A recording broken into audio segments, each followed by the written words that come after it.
काफ़ी कंट्रोवर्सी के बाद आखिर फुले रिलीज़ हो गई 25 अप्रैल को। कहानी शुरू होती है 1896 में पुणे में जो ब्यूबोनिक प्लेग की महामारी फैली थी। दिखाया गया है कि Savitribai Phule, character played by Patralekha, एक 5 या 6 साल के बच्चे को अपनी पीठ पर लाद करके शहर से दूर एक मेडिकल कैंप में लेकर के जाती है। उस बच्चे को वहाँ पर एडमिट करने के बाद पानी पीते हुए वो अपने अडॉप्टेड बेटे, गोद लिए हुए बेटे यशवंत, जो एक डॉक्टर है और वहाँ के शायद दूसरे कोई एक सीनियर डॉक्टर है, उनको महात्मा फुले के बारे में बताना शुरू करती है। महात्मा फुले की डेथ इस वक्त हो चुकी है और वो कहती है कि लोग ऐसा समझते थे कि महात्मा फुले शायद भगवान में मानते नहीं थे, बट वो भगवान को बहुत मानते थे। ऐसा इस डायलॉग के साथ ये फिल्म फ्लैशबैक में जाती है 1848 में, जहाँ पर महात्मा फुले और सावित्रीबाई की शादी हुई है जब वो काफ़ी छोटे थे उम्र में। फुले जो है वो जानते हैं कि उनकी पत्नी जो है उन्हें पढ़ने का काफ़ी शौक़ है, वो पढ़ना चाहती है, लिखना सीखना चाहती है, जानना चाहती है, विद्या चाहती है, तो वो अपनी पत्नी को भी एजुकेट करते हैं। महात्मा फुले उस वक्त जब वो एक बॉय थे, टीनेज में थे, तब छोटे थे, तब वो मिशनरी स्कूल में उन्हें पढ़ने भेजा जाता था और वो इंग्लिश मिशनरी स्कूल से पास हुए थे और फिर उन्होंने घर पर ही अपनी बीवी को भी पढ़ाया था।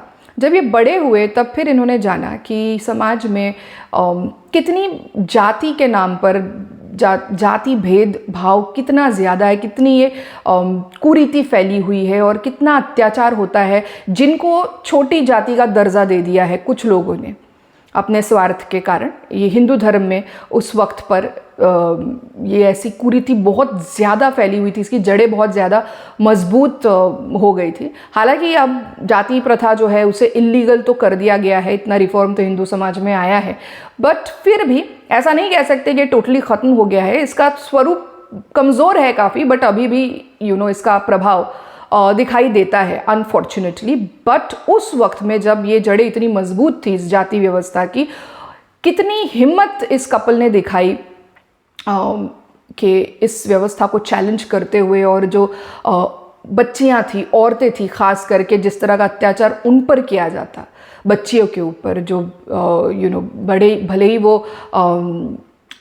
अपर कास्ट की बेटी हो, बहू हो, या फिर वो शूद्र समाज से आती हो, इन बच्चियों को पढ़ना लिखना ज़रूरी है, ये इन दोनों ने जाना था। ये विजनरी थे और ये गर्ल्स एजुकेशन की इम्पोर्टेंस को समझ करके girls school, first girls school वो खोल लेते हैं। बट वहाँ पे उन्हें काफ़ी बैकलैश मिलता है ये सो कॉल्ड अपर क्लास्ट लोगों से। उनके साथ ज्योतिराव फुले को मारा भी जाता है, ऐसे दिखाया गया है, और फिर उन्हें घर से भी बेदखल किया जाता है, वार्निंग मिलती है समाज के ठेकेदारों की ओर से। इनके घर वालों को भी ब्लैकमेल किया जाता है, भाई को, पिताजी को, एंड देन ये अपना जो घर है वो छोड़ करके चले जाते हैं अपने दोस्त उस्मान शेख के घर, जहां उस्मान की बहन फातिमा शेख और उस्मान शेख दोनों मिलकर के ज्योतिराव फुले और सावित्रीबाई फुले का साथ देते हैं। इनके विचार मिलते जुलते हैं। ये जो शेख भाई बहन हैं, इन्हें भी उनके मुस्लिम समाज में काफ़ी इस तरह का जिसे कहेंगे कि समानता का विचार करने वाले जो लोग थे, अन्याय अत्याचार को क्वेश्चन करने वाले जो लोग थे, उसका जवाब सीख करने वाले जो लोग थे, सत्य जानने वाले, जो जानना चाहने वाले जो लोग थे, इनका वहाँ भी, उस धर्म में भी, मुस्लिम धर्म में भी उनका बहुत ऑपोजिशन होता है और लोग उन्हें अच्छा नहीं समझते है। बदन ये 4 लोग मिलकर के कोशिशें करते रहते हैं। काफ़ी सारे अपर कास्ट के लोग भी इनका साथ देते हैं और बहुत सारे लोअर कास्ट के लोग भी इनकी बातें समझ जाते हैं, वो भी प्रभावित हो जाते हैं और फिर ये कई सारे स्कूल्स ओपन कर लेते हैं। इसमें जो ब्रिटिश कलेक्टर थे पूना के, वो भी इनका सपोर्ट करते हैं। और बट हालांकि उनका शायद मंशा थी, ये बहुत डाउटफुल है ये कहना कि वो एक्चुअली गर्ल एजुकेशन और ये कुप्रथा जो थी उसको ख़त्म करने के लिए उनकी कोई मंशा थी, या तो बस क्योंकि ये अपर कास्ट के जो लोग थे, इनका और लोअर कास्ट के लोग में एक फूट पड़ जाए, डिवाइड एंड रूल वाली पॉलिसी के तहत वो सपोर्ट कर रहे थे। ये काफ़ी क्वेश्चनेबल है और उनका जो अंग्रेज़ों का जो मंशा थी वो हमेशा ये डाउटफुल ही रहेगी। आई मीन उनके ऊपर भरोसा तो नहीं किया जा सकता, अदरवाइज़ वो फिर ये सुपीरियर रेस और इन्फीरियर रेस का भेदभाव ही क्यों करते। बट एनीवेज जिस भी कारण से वो ज्योतिराव फुले को एक हद तक तो सपोर्ट करते हैं, उन्हें थोड़ा ब्लैकमेल भी करने की कोशिश करते हैं कि आखिर हिंदुइज्म में क्या रखा है, तुम एक क्रिश्चियन बन जाओ। But Jyotirao Phule doesn't convert to Christianity. जो फेथ में वो बॉर्न हुए थे वो उसी में कंटिन्यू करना चाहते हैं, बट उसी फेथ के जो कुप्रथा है उनको वो क्वेश्चन करते हैं कि हम सब इक्वल होने हैं, हम इंसान हैं, हमको इक्वल होना है। तो ऐसा करते हुए ये फिल्म आगे जाती है। जो उन्होंने किताबें लिखी गुलामगिरी के बारे में, इशारा के बारे में थोड़ा जिक्र यहाँ पर हुआ है। एंड जो कुएं वाला जो इंसिडेंट्स था, जहाँ पर क्षुद्र समाज के लोगों को पानी नहीं भरने दिया जाता था, उन्हें मारा जाता अगर वो ब्राह्मणों के कुएं से पानी भरते। तो फिर ज्योतिराव फुले अपने घर में खुद कुआं बनवाते एंड उन्हें अलाउ करते कि तुम मेरे घर के कुएं से पानी ले जाओ। ये एक बोल्ड स्टेप उन्होंने लिया था, इसको दिखाया गया है फिल्म में।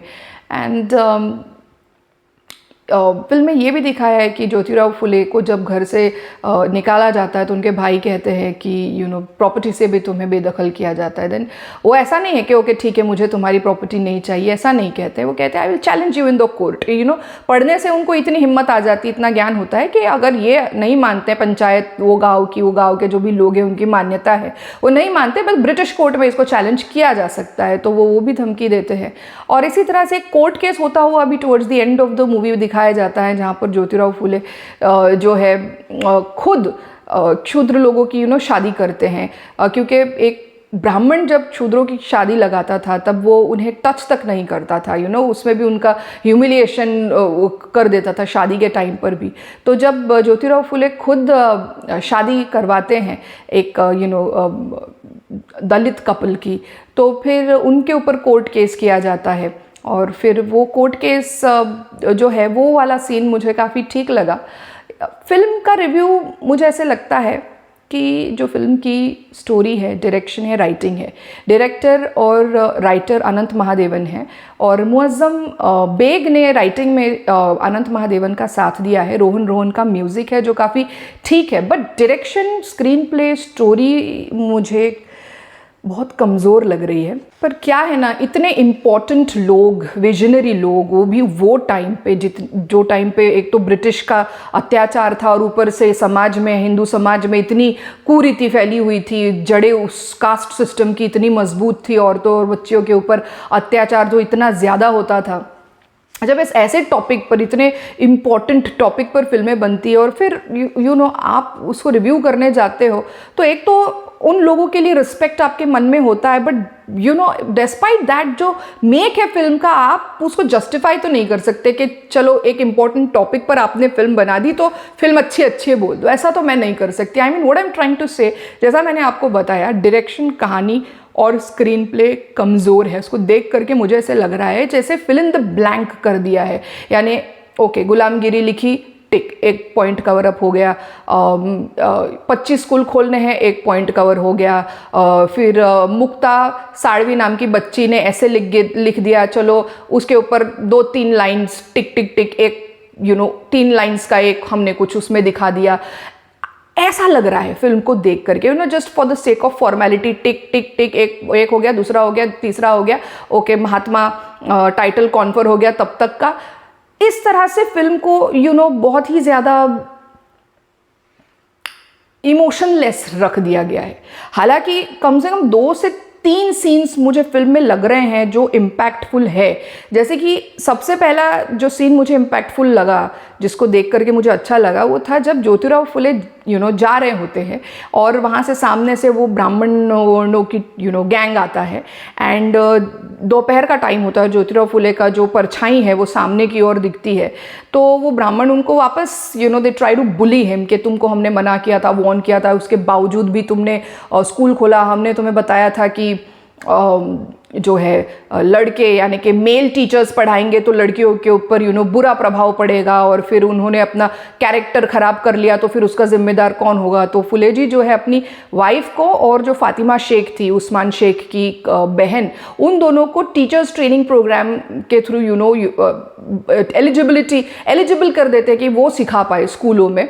एंड वो फीमेल्स जो है फिर वो गर्ल्स को पढ़ाना शुरू कर देती है। उसके बावजूद भी इन ब्राह्मण लोगों को बहुत ज़्यादा प्रॉब्लम होता है, तो वो उन्हें बुली कर रहे होते। But despite that Jyotirao Phule जो उनका एटीट्यूड है, उनसे डरते नहीं हैं। वो ब्राह्मण्स क्या है, वो परछाई भी उनके ऊपर ना आ पाए, क्योंकि अगर परछाई आ गई तो वो अशुद्ध हो जाएंगे, वो डरते हैं उससे।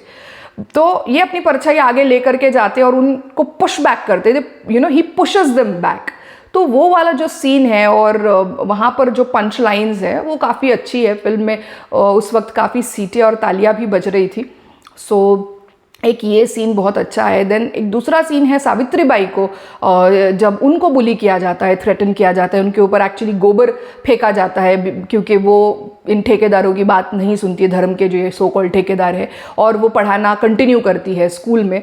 तो गोबर फेंकने के बाद उनको वापस धमकाया जाता है कि तुम्हें मार देंगे, ये हश्र कर देंगे और वो कर देंगे। So she also doesn't get scared, वो भी उसके ऊपर चढ़ के जाती है, she slaps him hard. That scene, वो सीन भी मुझे बहुत अच्छा लगा। एंड देन मैंने आपको बताया वो court scene, I don't remember पहले बताया कि नहीं बताया, but then that court scene जहाँ पर ज्योतिराव फुले जो है खुद मंत्र पढ़ के, आई थिंक वो मंत्र भी उनके ही बनाए हुए हैं, वो शादी करते हैं, ये जो क्षुद्र कपल है उनकी। तो ये ब्राह्मणों से ये देखा नहीं जाता है। एंड देन दे उनको धमकी देते हुए, डराते हुए उनके दरवाजे पर नॉक ज़रूर करते हैं। But then Jyotirao is again not scared, so they sue him, court में केस दाखिल करते हैं। बट देन ओवरऑल ये पता चलता है उस केस में कि उनको सिर्फ पैसों से मतलब है, और वो ये कह रहे थे कि अगर आप शादी लगा रहे हो, क्योंकि आपको ब्राह्मण जब शूद्रों की शादी लगाते हैं तो ह्यूमिलिएशन फील होता है, क्योंकि वो आशीर्वाद तक नहीं देते, टच तक नहीं करते उनके सर को, उस कपल के सर को। तो फिर इसीलिए ज्योतिराव फुले ने डिसाइड किया कि वही इनकी शादियाँ करेंगे, दो कि वो ब्राह्मण नहीं है, बट उसका पैसा तो हमें दिया जाए। एंड देन उनके इस आर्ग्यूमेंट को ज्योतिराव फुले किस तरह से चैलेंज करते हैं कोर्ट में, वो वाला सीन एक मुझे पसंद है। तो कुल मिलाकर के ये 3 सीन के अलावा मुझे इस फिल्म में किसी चीज़ में कनेक्शन, इमोशन एज सच नहीं फील हो रहा। आई डोंट नो इन्होंने इस तरह का क्यों इस फिल्म को गढ़ दिया है। आई जस्ट कैनॉट से कि ये जो कंट्रोवर्सी हुई और उसके बाद जो कट्स और एडिट्स हुए इस फिल्म में, उसकी वजह से ये फिल्म ऐसे दिख रही है, और how I don't know. Because अगर चलो आपने कट एडिट कर भी दिया तो बाकी जगह भी कुछ तो फील होता कि आपने कितना रिसर्च किया है और कितनी इस फिल्म में जान डालने की कोशिश की गई है। 2024 में मराठी फिल्म आई थी सत्यशोधक। इस फिल्म में ज्योतिराव फुले का कैरेक्टर प्ले किया था संदीप कुलकर्णी ने, और सावित्रीबाई फुले का कैरेक्टर प्ले किया था सावित्री देशपांडे ने। ये film compare to Phule film by Anant Mahadevan बहुत ज़्यादा अच्छी है। इस फिल्म का मेक, ज्योतिराव फुले जो शादी में गए थे दोस्त की, जहाँ उन्हें बेइज्जत करके क्योंकि वो लोअर कास्ट के थे, तब उनको उस प्रोसेशन से निकाल दिया गया था। इस सीन को यहाँ मेंटेन किया गया है। पता नहीं जो ज्योतिराव फुले का बचपन था उसे अनंत महादेवन ने क्यों इस फिल्म में नहीं दिखाया, उसका रेलेवेंसी, जिससे वो इतना प्रभावित हुए, किस तरह से उनका मन परिवर्तन हुआ और वो मजबूर हो गए कि आई हैव टू क्वेश्चन कि ये कुरीति क्या है, क्यों है, और इसे कैसे बदला जाए, समानता कैसे लाई जाए। तो वो जो एक पीरियड था उनकी लाइफ का, अर्ली लाइफ का एक इम्पॉर्टेंट पीरियड था, फेज था, वो यहाँ पर इन्होंने मिस आउट कर दिया है। तो compared to Phule bye Anant Mahadevan, ये जो सत्यशोधक फिल्म है, मराठी फिल्म है, आप उसको देखें, वो फिल्म ज़्यादा इम्पैक्टफुल है। और इसके अलावा एक और 1954 में मराठी फिल्म बनी थी जिसका नाम था महात्मा फुले। वो फिल्म का भी मेक बहुत ज़्यादा अच्छा है। काफ़ी पुरानी फिल्म है, 1954 की फिल्म है, बट देखिए वो फिल्म किस तरह से बनी है, ये सत्यशोधक फिल्म किस तरह से बनी है। एंड देन उसके बाद आप जाकर के ये अनंत महादेवन जी की फुले देखते हैं तो उसका इम्पैक्ट आपको कैसे फील होता है। सो आई एम रियली डिसअपॉइंटेड, जिस तरह से इस फिल्म को बनाया गया। बनाना था ना धांसू तरीके से, बिना डरे। अरे बहुत इंपॉर्टेंट टॉपिक है, ये समाजों की और ये धर्म के ठेकेदारों को क्वेश्चन करना हो गया, वो कर दिया उन लोगों ने, विजनरी लोगों ने। आप एक फिल्म बनाने से इतना हिचकिचा रहे हो क्या, मतलब कंट्रोवर्सी कर दी और ये कर दिया और ये कट। अरे आपको बनाना चाहिए था और अच्छे से रिसर्च करके, I mean you should have taken more time, और एक बहुत ही strong impactful film, powerful film बनानी चाहिए थी। कास्टिंग एक्टर्स की जो है, यानी कि प्रतीक गांधी एंड पत्रलेखा। प्रतीक गांधी की एक्टिंग चलो मैं कह सकती हूँ एक्सेप्टेबल है, वो थोड़े मुझे रणवीर सिंह के जैसे भी कहीं कहीं मुझे लग रहे थे, उनका रिजेम्बलेंस, जो चेहरा है उनका खास करके।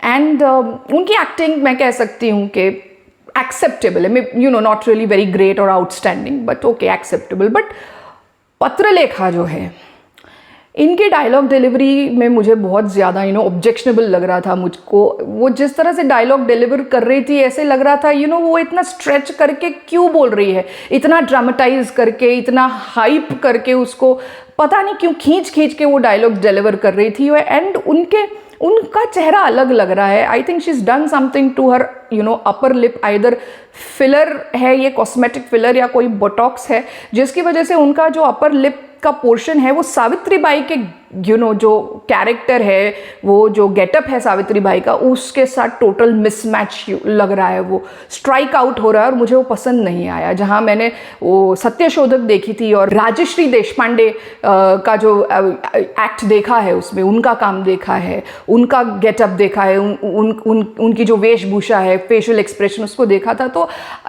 पत्रलेखा का काम मुझे नहीं पसंद आया इस फिल्म में। सो काशीबाई के कैरेक्टर को यशवंत बेटे को जब वो अडॉप्ट करते हैं, या फिर जो मुक्ता साळवे का ऐसे है, इनको जस्ट टच करते करते आगे गए हैं।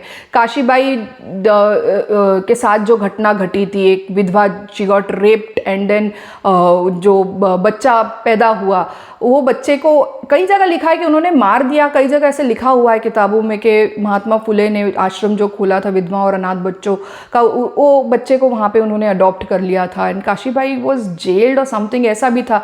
इस फिल्म में फुले में बताया गया था कि वो काला पानी की सज़ा काट रही है। तो ये जो था, इसको सिर्फ बातों में कवर किया गया है। आई थिंक इसको कुछ और रेलिवेंस दे करके बहुत अच्छे से इसको दिखाया जा सकता है। तो देयर आर मेनी थिंग्स जिसको देख करके अधूरेपन का एहसास इस फिल्म में दोबारा हो रहा है, एंड इट इज़ डिसअपॉइंटिंग। बस उनके सम्मान में अगर आप इसको देखना चाहते हैं तो देखिए, otherwise you can also avoid this, instead go and watch Satyashodhak, Marathi में जो है प्राइम, अमेजन प्राइम पे है, एंड देन जो पुरानी फिल्म है 1954 की, उसको देख लीजिए। वो भी बहुत ज़्यादा इम्पैक्टफुल है फिल्म्स, पुरानी होने के बावजूद भी उसका मेक बहुत ज़्यादा अच्छा है। एंड अदरवाइज गुलामगिरी, इशारा, सत्यशोधक, समाज की कुछ बुक्स या पब्लिकेशंस आपको मिल जाएंगे अगर आप इतना इन डेप्थ में कुछ जानना चाहते हैं। अगर आपको ज्योतिराव फुले और सावित्रीबाई फुले के बारे में नहीं पता है तो आप पढ़ भी सकते हैं। उससे ज़्यादा इम्पैक्टफुल, इंसाइटफुल कुछ नहीं हो सकता है। डॉक्टर BR आम्बेडकर ने भी महात्मा ज्योतिराव फुले और सावित्रीबाई फुले के बारे में लिखा हुआ है, कुछ लिटरेचर वहाँ भी बहुत अच्छा अवेलेबल है। If you really want to feel the impact of this couple, this visionary couple, तो आप इसको लिटरेचर में पढ़ सकते हैं। And the film is actually downgrading जो काम उन्होंने किया है मेरे हिसाब से। I am not really happy with the make of the film. ये धांसू फिल्म बनानी चाहिए थी, निडर होकर के बनानी चाहिए थी और बहुत सोच समझ के बनानी चाहिए थी। They should have taken more time and they should have done more research और क्रिएटिविटी और ज़्यादा लगानी चाहिए थी कि किस तरह से हम अगर इसको विजुअल्स में उतार रहे हैं, रिक्रिएशन कर रहे हैं उन घटनाओं का, तो बहुत पावरफुल रिक्रिएशन इसका करना चाहिए था। मे बी टीम को शफल करना, चेंज करना, what ever. So not worth really watching this film Phule. Instead go and watch the other two films, Satyashodhak और महात्मा फुले 1954 का, और या सत्यशोधक 2024 का। This is my take on the film Phule, guys. Let me know आपको ये video कैसा लगा। अगर अच्छा लगा then do like, share and subscribe to my channel. See you in the next video.